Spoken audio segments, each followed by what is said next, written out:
지극히 작은 자 죄인 중에 괴수 무익한 날 부르셔서 간절한 기대와 소망 부끄럽지 않게 십자가 전케 하셨네. 어디든지 가리라 주 위에 서라면 나는 전하리 그 십자가. 내 몸에 밴 십자가 주 보혈의 향기 온 세상 채울 때까지 살아도 주를 위해 죽어도 주를 위해 사나 죽으나 난 주의 것. 십자가의 능력 십자가의 소망 내 안에 주만 사시는 것. 난 지극히 작은 자 죄인 중에 괴수 무익한 날 부르셔서 간절한 기대와 소망 부끄럽지 않게 십자가 전케 하셨네.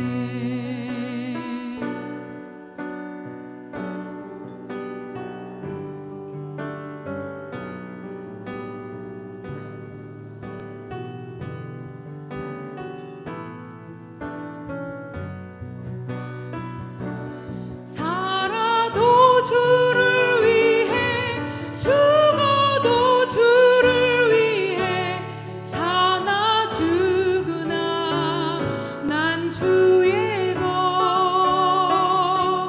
십자가의 능력 십자가의 소망 내 안에 주만 사시는 것. 난 지극히 작은 자 죄인 중에 괴수 무익한 날 부르셔서 간절한 기대와 소망 부끄럽지 않게 십자가 전케 하셨네. 내 사랑 나의 십자가.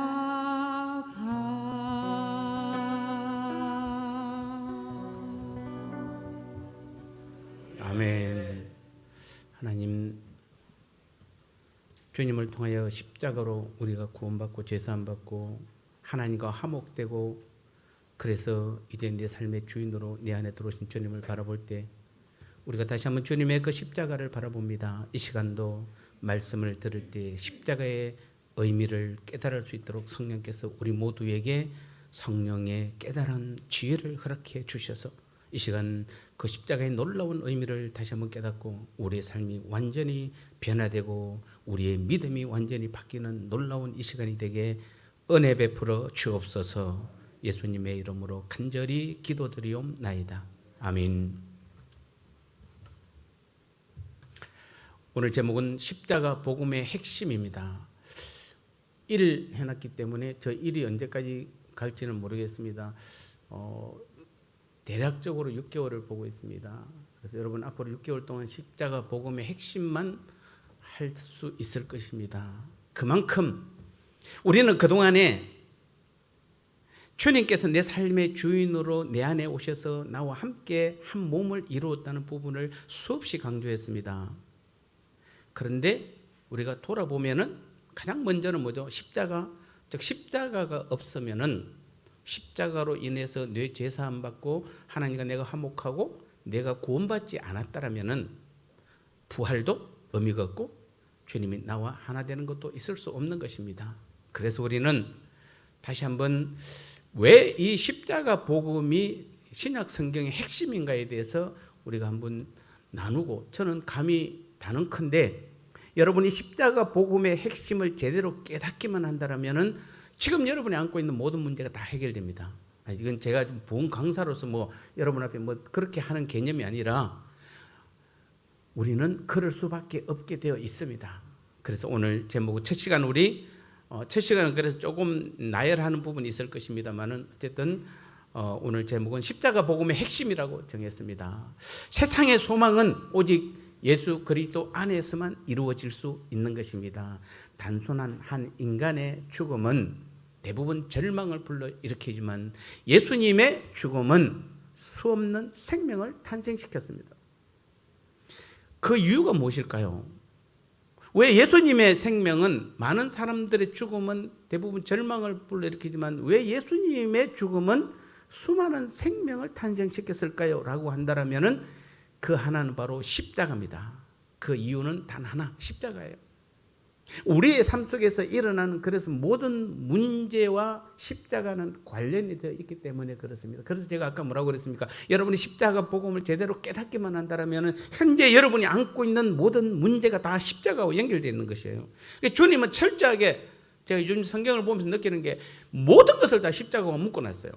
다 연결시켜놨어요. 그래서 십자가를 온전히 깨달으면 모든 문제가 해결되는 것이에요. 코로나로 많은 후진국의 사람들은 선진국에서 하루빨리 백신이 개발해서 전 세계 사람들에게 다 접종을 해서 그 지긋지긋한 코로나로부터 빨리 벗어나고 싶어 합니다. 많은 사람들이 지금 바이든 미국 대통령에게 기대하는 것은 오늘날 우리에게 심각한 문제인 핵무기의 대량 학살에 대한 위협으로부터 평화를 유지할 수 있을 것이라는 기대입니다. 그러나 코로나를 벗어나서 일상적인 평화와 핵무기의 두려움에서 벗어나 참된 평화를 가져다 줄 수 있는 분은 오직 우리 주 예수 그리스도뿐입니다. 지금 온 세상의 운명을 결정지을 수 있는 사람은 어떤 비상한 정치 지도자가 아니라 최고의 주권자이신 하나님, 예수 그리스도이십니다.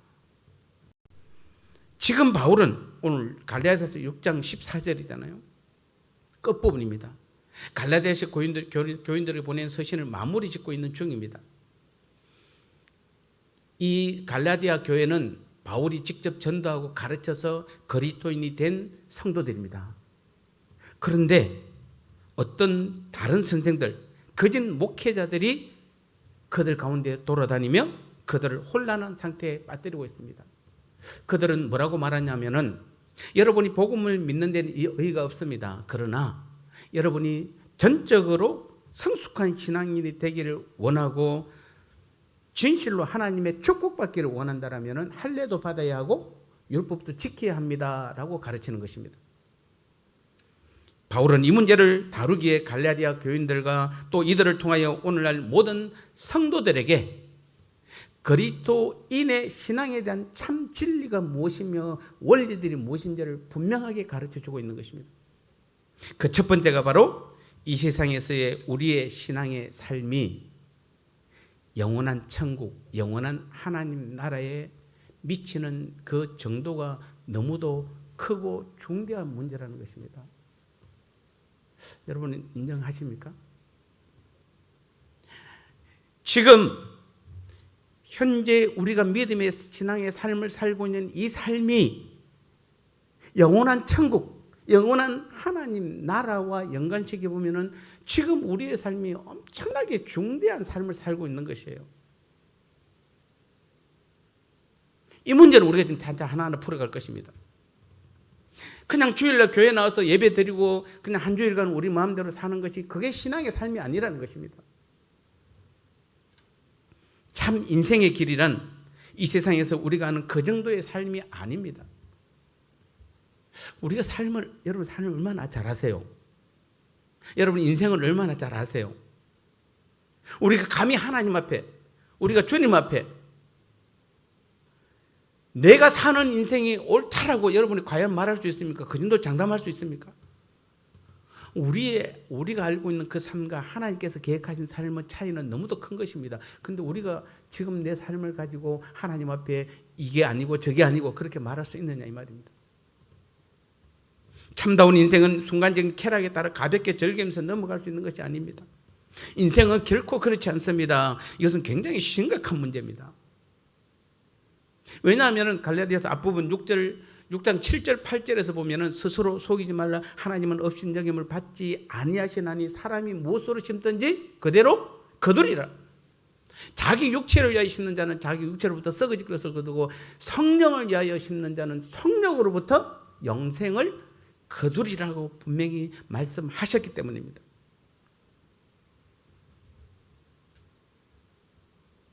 우리의 신앙의 삶이라는 것은 근본적으로 심고 거두는 문제예요. 즉 사람이 무엇으로 심든지 그대로 거두게 될 것입니다. 이 땅에서 우리의 신앙의 삶이 나의 노력과 행위로 살았는가? 아니면은 철저히 구원도 주님이, 믿음과 행함도 모든 것이 주님께서 이끄시는 그 삶을 살았는가에 따라 그 결과의 열매가 너무도 다르게 나타나기 때문에 그렇습니다. 즉 주님의 열매와 내 열매가 있으면은 그 모양은 비슷한데 그 안에 열매 안에 내용물은 완전히 다르다는 것입니다. 아니 다르면 안 되는 것이에요. 주님의 열매와 내 열매가 그것도 같아야 되고 안에 내용물도 같아야 되는 것이에요. 그게 신앙의 삶이에요. 우리는 철저하게 성경에서 제시된 그 신앙의 삶만을 살아야 되는 것이에요. 지금 갈라디아 교회가 문제가 뭐였습니까? 거짓 교사들, 거짓 목회자들이 지금 이들을 바울이 세운 교인들을 혼란시키고 있는 것이에요. 근데 신기한 것은 사람들이 이단에는 잘도 넘어가. 거짓 복음에는 잘도 넘어가요. 진짜 복음을 이야기하면 잘 안 믿어요. 제가 6개월을 잡았는데 과연 여러분이 6개월 안에 이 십자가만 깨달으면 우리의 인생은 다 끝나는 것이에요. 지난 2주 동안 저는 얼마나 한편으로는 행복하고 한편으로는 얼마나 많이 울었는지 모릅니다. 정말 우리가 십자가 앞에 섰을 때에 아무것도 아닌 것이 다 해결될 수 있는 것을 우리는 지금 잘못 알고 있는 것이에요. 여러분의 신앙의 삶은 철저히 성경에서 제시된 그 삶 밖을 나가면 안 되는 것이에요. 우리 모두는 우리의 삶에 대한 책임을 지는 존재들로서 언젠가는 모두 죽게 될 것이며 심판하신 하나님 앞에 반드시 서게 될 것입니다. 그때에 육체 가운데 즉 세상에서 어떻게 살았느냐 행한 행위에 따라 반드시 판결을 받게 될 것입니다. 여러분 우리 믿는 사람들은 우리는 심판이 없다고 생각하시면 안 돼요. 우리도 2차 심판에 다 동일하게 들어가요. 우리의 영원한 운명은 이 육체의 삶과 이 세상의 삶 속에서 무엇을 했느냐에 따라서 판정이 달라질 것입니다. 그러므로 우리의 매일매일의 삶은 우리가 생각하는 것보다 훨씬 더 엄청난 문제가 아닐 수 없는 것입니다. 그냥 여러분이 하루하루 사시면 안 되는 것이에요. 지금 우리가 생각할 수 있는 그 어떤 문제보다도 가장 심각한 문제가 지금 현재 우리의 믿음의 삶이에요. 왜냐하면 우리가 육체로 심었는지 아니면 성령으로 심었는지에 따라서 이 땅의 추수와 영원한 추수가 결정되기 때문에 그렇습니다. 두 번째 중요한 일은 어떻게 성령을 위하여 심느냐 하는 문제입니다. 즉 어떻게 이 세상에서 기쁨과 행복 그리고 평화를 누리고 복받고 살며 또 이것들이 영원히 이 세상에서 지속되도록 하겠습니까? 이것이 문제입니다만 불행하게도 사도 바울이 지적해주고 또 그의 전체 서신이 가르쳐주고 있는 것처럼 문제는 생각보다 훨씬 복잡합니다. 왜냐하면 바로 거짓 목회자들, 거짓 교사들 때문에 그렇습니다. 쉽게 말하면 지금 우리 한국 교회가 여러분 처음에 예수 믿을 때 너무 단순했잖아요. 단순하게 예수 믿었죠. 구원받은 거 그 하나로서 그냥 재산 받은 거 하나로서 기뻐하고 즐거워하고 그냥 모든 걸 다 얻었잖아요. 그런데 가면 갈수록 우리의 신앙이 점점 더 복잡해집니다. 점점 더 어려워져요. 그럼 우리 처음엔 잘못한 것입니까? 아닙니다. 근데 가장 큰 원인이 거짓 교사들, 거짓 목회자들 때문에 그래요. 그들이 다 혼란시켜놔서 그래요. 우리가 어떻게 이 세상에서 기쁨과 행복, 그 평화를 누리고 복받고 잘 사는, 또 이것들이 영원히 세상에 지속되도록 하기 위해서는 가장 중요한 것은, 다시 말해 거짓 교사들과 거짓 목회자들부터 우리는 벗어나야 돼요. 초대교회에서 생긴 이 같은 문제는 오늘날 우리 교회 안에도 여전히 지금 존재하고 있습니다. 아니, 그때보다도 훨씬 더 심각한 문제인 것입니다. 많은 일들이 기독교의 이름으로 일어나지만은 기독교와는 정반대되는 헛소리들이 지금 흘러나오고 있습니다. 그들은 한결같이 그리스도인이라고 하며 교회에 속한 자들이라고 말합니다만은 거짓 복음, 가짜 복음을 너무나 자연스럽게 진짜 복음이라고 가르치고 있습니다. 그러므로 우리가 지금 해야 할 첫 번째 일은 어떤 것이 참된 메시지인지를 찾아야 되는 것입니다. 여러분, 교회 건물 보고 찾으면 안 돼요. 내가 좋아하는 사람 찾으면 안 되는 것이에요. 지금 우리에게 가장 심각한 첫 번째 이유는 뭐냐면은 여러분이 어떤 메시지가 진짜 메시지인지를 찾으셔야 돼요. 지금 그럴 때예요. 대부분 교회 선정할 때 보면은, 제가 이번에 어제도 제가 인터넷 속에 들어가고 일부러 봤습니다. 어떤 분이 내가 어디에 지금 사는, 이사 왔는데 교회 소개해 주세요 라는데 그 밑에 줄줄이 달린 댓글들을 보면 대부분 다 뭐입니까? 어디입니까? 어느 큰 교회, 어느 건물. 정말 복음을 전하는 어느 교회라고는 말하지 않는 것이에요. 우리는 첫 번째 지금 이 상황에서 가장 힘든 것이 바로 무엇입니까? 여러분, 참된 메시지가 무엇인지를 찾으셔야 돼요. 그 어떤 열심히 일하는 것보다, 어떤 성경과 예배, 기도와 어떤 말씀보다도 어떤 메시지가 진짜 복음의 메시지인지를 알고 찾는 것입니다. 평생 열심히 충성하며 잘 섬겼는데 주님의 가르침과 대조된다든지 나의 자아가 살아서 한 모든 일들은 어느 날 다 헛된 것으로, 거짓 것으로 판결을 하는 날이 오기 때문에 그렇습니다. 그렇다면 거짓 것과 참된 것을 어떻게 구별할 수 있겠습니까? 물론 성경 전체는 분명히 우리에게 답을 주고 있습니다. 그 참된 메시지가 과연 어느 것이겠습니까? 다시 질문합니다. 여러분, 기독교 복음이란 무엇입니까? 복음이 선포하는 것이 무엇입니까? 인간이 하나님 앞에서 어떻게 바로 될 수 있습니까? 우리가 어떻게 성령을 위하여 심을 수 있습니까? 우리가 어떻게 해야 영생을 얻어서 거듭납니까? 마지막 날 우리는 말로 표현할 수 없는 그 찬란한 영광 속에서 우리가 기쁨과 축복을 누릴 수 있게 되려면은 지금 우리가 이 세상에서 무엇을 해야만 하는 것일까요? 우리에게 지금 제가 가장 중요한 문제들을 다루었습니다. 기독교 복음이 무엇이고, 복음이 선포하는 것이 무엇이고, 우리가 하나님 앞에 바로 설 수 있는 것이 무엇이고, 우리가 어떻게 성령을 심을 수 있는지, 우리가 어떻게 해서 영생을 거둘 수 있는지, 그리고 마지막 때 하나님 앞에 섰을 때에 우리가 어떻게 하면은 하나님의 복을, 온전한 준비된 복을 받을 수 있는 그런 믿음의 삶을 살 수 있는지에 대한 질문은 우리가 이 땅에서 믿음 생활하면서 가장 중요한 질문들입니다. 그럼 어떻게 하면 이 모든 것들을 얻을 수 있을까요? 다행스럽게도 바울은 이에 대한 분명한 답을 주고 있는 것입니다. 그는 엄청나고도 위대한 진술을 하고 있는 것입니다. 그게 바로 오늘 본문 6장 14절입니다. 그러나 내게는 자랑할 것이 아무것도 없습니다. 우리 주 예수 그리스도의 십자가뿐입니다. 그리스도로 말미암아 세상이 나를 대하여 십자가에 못 박히고 내가 또한 세상에 대하여 못 박힌 것입니다. 너무 시시합니까? 아까 구원, 영생, 복음이 무엇이고 우리가 어떻게 하면 성령을 심을 수 있고 영생을 얻을 수 있는지, 마지막 날 하나님 앞에 섰을 때 우리가 정말 하나님의 참된 복을 받을 수 있는 비결이 뭐냐라고 하면은 바울은 뭐라고요? 나는 자랑할 것이 아무도 없습니다. 우리 주 예수 그리스도의 십자가뿐입니다. 주님으로 말미암아 내가 십자가에 죽고 나로 내가 세상에 대하여 십자가에 못 박힌 것, 이거밖에 없습니다라고 말하는 거죠. 이것이 바로 사도 바울의 자랑거리였습니다. 이것이 그가 진짜 전파한 전부였어요.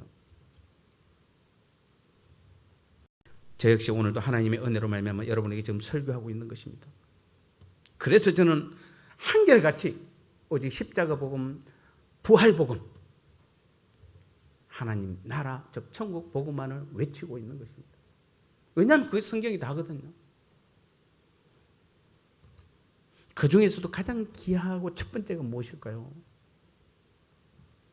십자가를 전하고 십자가상에서 죽임당하신 예수 그리스도의 죽음을 전파하는 것은 기독교 복음의 핵심이며 기독교 메시지의 본질인 것입니다. 다른 모든 것들 위에 가장 핵심이 되는 것이 바로 십자가입니다. 우리 주 예수 그리스도의 십자가에서의 죽으심입니다. 그래야만 내가 구원받은 것이기 때문입니다. 여러분, 십자가가 있어야만 내가 구원받은 것이에요. 여러분, 믿음도 충성도 신앙도 내가 구원받고 나서 일어나는 모든 일들입니다. 구원의 확신, 구원의 고백도 못하면서 다른 것을 논하는 그 자체가 거짓입니다. 가짜입니다. 쉽게 말하면 구원받지도 않아놓고 부활을 논한다든지 구원받지도 않아놓고 주님과 내가 하나고 내가 천국을 논한다든지 그런 말 자체가 틀렸다는 것이에요. 그래서 성경은 정확하게 구분합니다. 십자가와 부활과 성령 강림으로 주님과 내가 연합돼서 하나 됐다는 것을 정확하게 구분합니다. 그래서 시작이 어디입니까? 그 시작이 십자가예요. 이 십자가에서 우리가 제사함 받은 것이요, 우리가 구원받은 것이요, 하나님과 화목되었던 것입니다. 이게 해결되어야 그 다음에 부활은 자동으로 오는 것이잖아요. 부활이 우리가 노력으로 얻는 것입니까? 아닙니다. 근데 춘천에 있는 모 교회는 지금도 뭡니까? 부활만 오직 모든 것이 다 부활이래요. 국민의회 한 주에 한 번씩 세 사람씩 나와서 통째로 그냥 간증을 해요. 그거 보면 간증이 기록되어 있어요. 전부 다 성도들이에요. 내가 이 교회에 와서 부활의 복음을 깨닫고 나니까 정말 이거 이단이에요. 이단입니다, 여러분요. 우리가 부활을 부정하는 게 아니에요. 십자가를 모르고 부활을 논하는 것 자체가 이건 다 가짜예요. 아니, 내가 구원받지도 안 해놓고, 내가 제사함 받지도 안 해놓고, 하나님과 화목되지도 안 해놓고 무슨 부활의 복음을 우리가 이야기할 수 있냐 이 말이에요. 뭔 주님과 내가 하나라고 말할 수 있느냐 이 말입니다. 그게 십자가예요. 그래서 우린 첫 번째가 십자가인 거예요. 그 바울이나 다른 사도들도 그래서 그 십자가만을 설교했고 전파했던 것입니다. 여러분이나 제가 교회의 참된 메시지가 뭔지를 알기 원한다면은 우리 모두는 그래서 초기 기독교로 돌아가야 하는 것입니다. 여러분, 초대교회가 어떻게 시작됐습니까? 그들이 전한 메시지가 무엇이었습니까? 초대교회는 사도들에 의해 세워졌습니다. 그런데 그 사도들은 자기들의 생각을 전파한 것이 아니었고 주 예수 그리스도로부터 받은 말씀만을 전했습니다. 그러므로 우리가 기독교 메시지가 무엇인지 알려고 할 때 우리는 사도들에게 돌아가야 하며 또 사도들의 메시지가 무엇인지 확실하게 보아야 할 것입니다. 저는 지금 그 사도들이 전한 그 메시지를 지금 전하고자 하는 것입니다. 여러분이 뭔가 목사님 평안한 설교해 주세요, 행복한 설교해 주세요, 잘 되는 설교해 주세요. 아무리 여러분 그렇게 원해도 저는 사도들이 전한 그 설교 내용을 저도 그대로 선포하기를 원하는 것입니다. 그것이 무엇입니까? 그들은 너무도 확실하고도 그들의 분명한 메시지는 하나였습니다. 그 메시지는 바로 우리 주 예수 그리스도의 십자가였습니다. 중요한 것은 그들은 그런 핍박의 시대에 왜 십자가만을 전거했으며 또 그 십자가 메시지는 그 당시 사람들에게 전혀 인기 있는 메시지가 아니었어요. 우린 자칫 초대교회가 가는 곳마다 전도의 어떤 역사가 일어나고 많은 사람들이 죽기로 돌아오고 교회가 막 세워지니까 마치 그들이 전한 그 메시지가 가는 곳마다 그냥 사람들에게 인기가 있고 누구나 들으면 다 주님을 믿는 그런 메시지라고 우리는 생각할 수 있습니다. 그때나 지금이나 여전히 십자가의 메시지는 사람들이 좋아하는 것이 아니었습니다. 그래서 저도 사실은 걱정이 됩니다. 6개월 동안 해야 되는데 여러분이 맨날 십자가 메시지 하면 듣기 싫어할 것 같아요. 왜 저 십자가 설교 저렇게 자꾸 하지? 십자가는 단 한 번도 인기 있었던 적이 없었습니다. 십자가를 선포한다는 것은 유대인들에게는 큰 장애물이었습니다. 헬라인들에게는 어리석은 것이었습니다. 주님의 십자가에 관한 설교는 언제나 핍박에 따랐습니다. 갈라디아서 서두에서 바울은 십자가의 장애물이 무엇인지 분명히 말해주고 있습니다. 십자가는 언제나 사람들을 불쾌하게 하는 것입니다. 1세기에도 사람들은 십자가의 메시지를 좋아하지 않았습니다. 십자가는 환영받는 것도 아니고 대중에게 인기 있는 것도 아니었지만은 모든 사도들이 전파한 핵심 설교가 바로 십자가였습니다. 그들은 계속해서 십자가를 증거했고 결국 순교까지 당했던 것입니다. 그 길과 십자가에 대한 그들의 메시지는 기독교 교회의 중심 교훈이 되고 핵심이 되었던 거죠. 우리 모두는 아직 이 메시지가 기독교 메시지 전부라는 것을 가슴 깊이 느끼는 것보다 더 중요한 것은 없습니다. 그래서 다시 한번 우리는 이 십자가 메시지로 돌아가셔야 돼요. 그 처음으로 돌아가는 것이에요. 여러분이 처음 예수 믿고 나서 구원받았을 때 그때가 바로 뭐죠? 무엇으로 구원받았습니까? 십자가로 구원받은 것입니다. 근데 그 십자가를 자꾸 여러분 예수님이 2000년 전에 십자가에 달려 돌아가신 그 장면만을 생각하라는 것이 아니에요. 십자가는 내 제 문제를 해결하셨고 나를 구원하셨고 하나님과 나와의 원수 관계를 화목하게 한 것이 십자가예요. 그걸로 끝이잖아요. 그래서 내가 구원받았잖아요.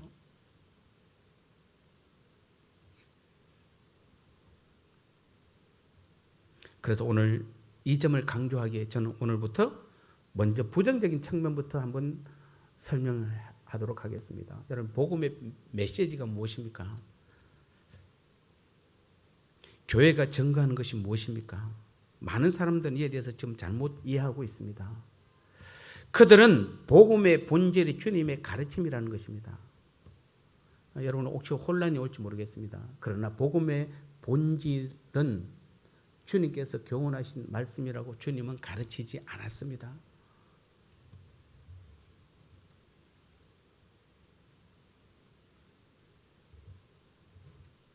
그런데도 많은 사람들이 그것이 기독교의 전부인 양 착각하고 있습니다. 그들은 말하기를 오늘날 우리에게 필요한 것은 주님의 가르침이라고 합니다.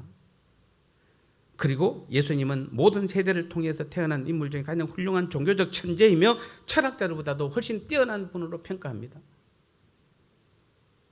산상수훈을 보라. 이것이야말로 오늘날 우리에게 절실한 것이 아닌가. 예수님의 이 윤리적 가르침이야말로 보약 중의 보약이다. 이것을 우리는 사람들에게 가르치고 전해야 한다라고 그들은 주장합니다. 그래서 많은 교회는 설교 시간에 예수님의 윤리적 가르침이나 병고침, 귀신 쫓아내고 오병이의 사건들을 설교하고 성도들은 할렐루야 아멘 합니다. 그래서 지금도 이런 설교를 하면은 아무 문제가 없어요. 교회마다. 우리 세상 윤리가 아니에요. 예수님의 윤리적 가르침을 설교한다든지 병고침이나 귀신 쫓아내는 걸 설교하면 누가 아무도 그 부분에 대해서 논할 사람이 없습니다. 그러나 바울은 예수님의 산상수훈이 사람들에게 먼저 있어야 할 것이 아님을 분명하게 말하고 있습니다. 오늘 제가 만일 오직 예수님의 가르침만을 여러분에게 설교한다면은 여러분의 인생의 여러 문제를 해결할 수 없으며 오히려 그 문제를 더 악화시킬 뿐입니다. 그런 설교는 우리에게 공허한 것이며 더 해를 끼치는 것입니다. 말이 안 되죠. 이해가 안 되시죠? 여러분, 예수님 사복음서가 언제 기록됐습니까? 대부분 AD 60년 이후로 기록됐어요. 사도들은 언제부터 활동했습니까? AD 30년부터 활동했어요. 그 30년이 지나서 나온 게 사복음서예요. 그럼 그들은 30년 동안 놀았습니까? 아닙니다. 그들은 오직 뭘 전했습니까?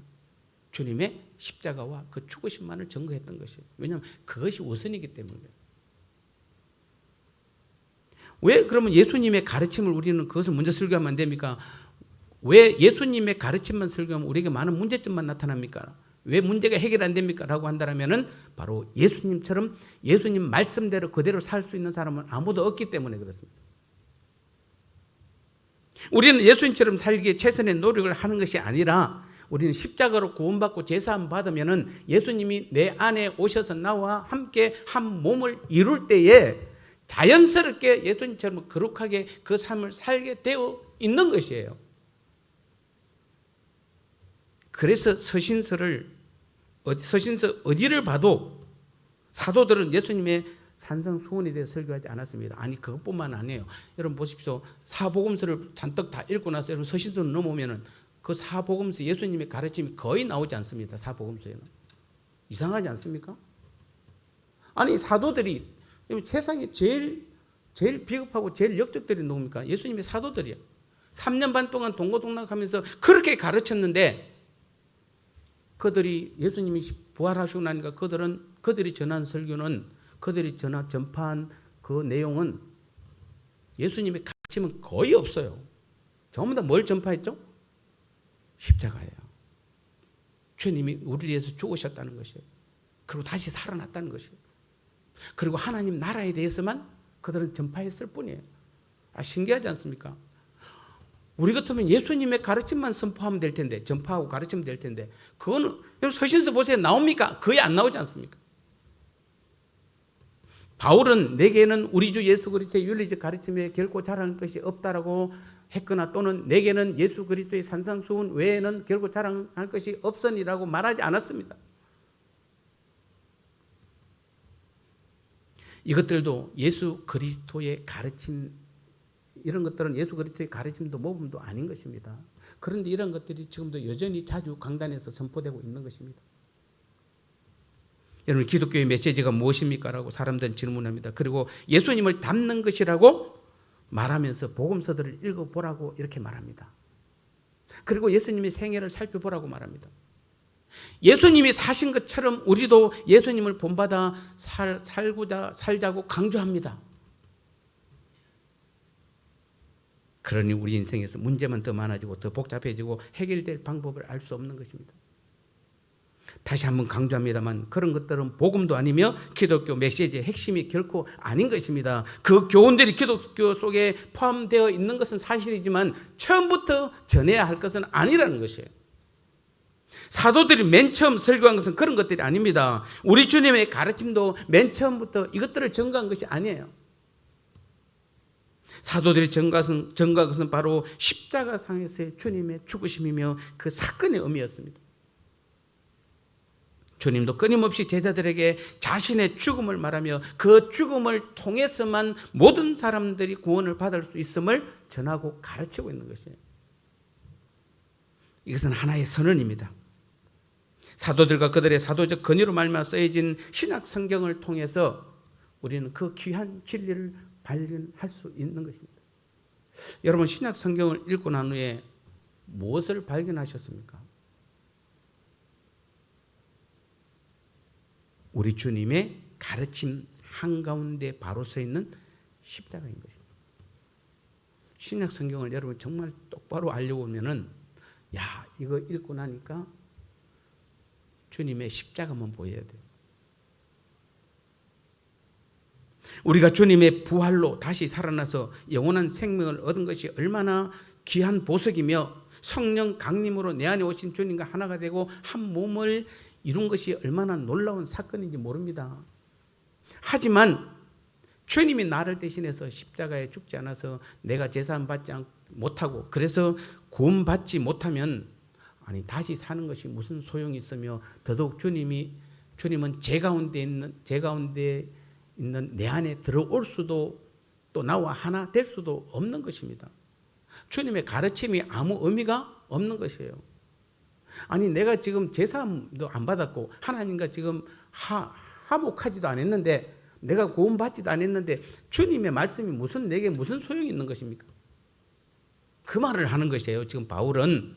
그래서 우리에게는 가장 먼저 뭐가 필요하다는 것입니까? 십자가가 필요하다는 것이에요. 내가 먼저 구원 받아놓고 내 제사함 받아놓고 하나님과 내가 화목해놓고 나서 그 다음부터 내가 부활로 인해서 내가 살아나야 되잖아요. 살아나고 주님이 내 안에 들어오셔서 나와 하나가 되었을 때 그때부터 우리는 주님의 가르침으로 돌아가야 되는 것이에요. 순서가 그렇다는 것이에요. 주님의 가르침을 무시하는 것이 아니에요. 그런데 이것을 모르고 주님의 가르침만을 하면은 여전히 여러분 살면은 문제만 자꾸 쌓이는 것이에요. 왜냐하면은 그 상태로서는 우리가 주님처럼 살 수 없기 때문에.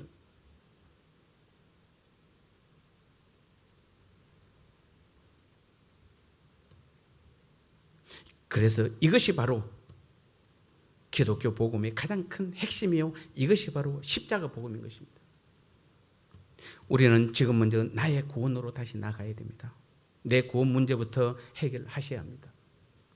정말 내가 구원받았음을 확실히 믿는다면 우리의 삶은 완전히 달라질 것입니다. 영원한 죽음에서 영원한 생명을 얻었는데, 여러분, 내가 생명을 다 얻었고 내가 구원받았는데 무슨 없어질 허무한 세상의 그 성공과 물질과 허탄한 것에 내 인생을 걸고 그것들이 귀하다 여기면 쫓아가겠습니까? 아직도 내 안에 구원이 얼마나 대단한지 잘 몰라서 그런 것입니다. 우리는 먼저 내가 십자가로 구원받았음을 확실히 믿고 선포하시고, 그 다음 부활도, 주님과 하나됨도, 천국도, 하나님 나라도 믿어야 하는 것입니다. 이것이 바로 십자가 복음입니다. 이제부터 오직 주님의 십자가 복음만을 믿고 매일매일 구원의 간격 가운데 살아가는 저와 여러분 되시기를 주님의 이름으로 축복합니다. 이 메시지가 앞으로 6개월 동안 우리 가운데 선포될 것입니다. 그러면은 십자가의 놀라운 그 능력들이 우리의 삶에서 역사함으로 지금까지 우리가 해결되지 못했던 모든 삶의 문제 하나하나가 십자가로 인하여 해결될 줄 믿습니다. 이 놀라운 십자가의 축복을 받아 누리는 저와 여러분 되시기를 주님의 이름으로 축복합니다. 하나님 아버지 감사합니다.